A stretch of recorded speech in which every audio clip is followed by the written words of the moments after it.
Joining us is Tim Norlin, Director of Recruitment at Marten Transport, based in Mondovi, Wisconsin. And we're here at the 13th Annual Recruitment and Retention Conference in Nashville, Tennessee.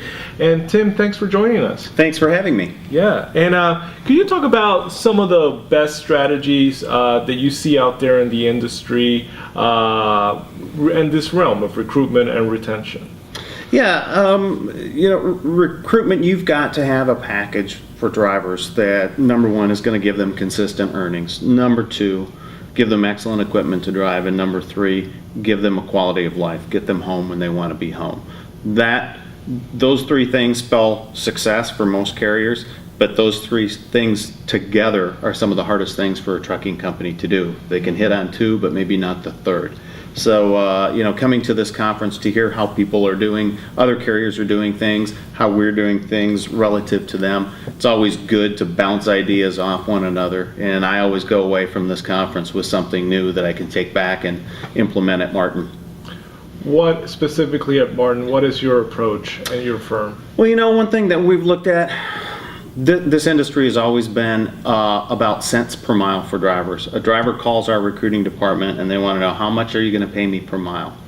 We've tried to turn the tables a little bit and focus on consistent earnings for our drivers.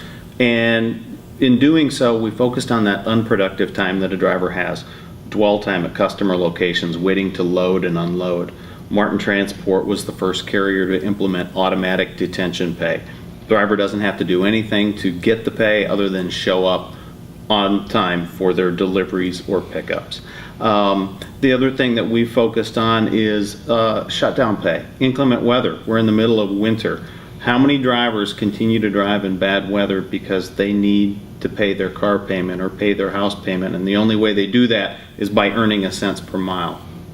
We incentivize the drivers to do the right thing, be safe, pull over, wait for road conditions to improve, but to make sure their earnings don't suffer, we pay them $20 per hour while they're doing that, so that there's peace of mind. It helps them make the right decision. And we found that by doing those things with the automatic detention pay and with the downtime pay, yes, it costs us money, but in the end, our drivers are safer, they make better decisions, we're more efficient at customer locations, and bottom line, our drivers have consistent earnings week after week after week, regardless of how many miles they drive.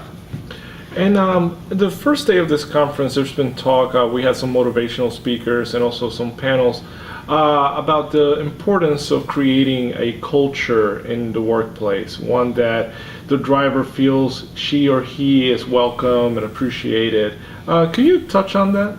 Absolutely. That's something that we try very, very hard to do at Marten, and it starts from day one in orientation. It actually starts before orientation at Marten. When a driver is scheduled for orientation with us, one of the first things they get is a phone call from the operations manager for the fleet they're going to be operating on. And that's unusual. Usually it's left to the recruiter to schedule travel and, hey, we'll see you in orientation. We go that extra mile. We reach out to the drivers.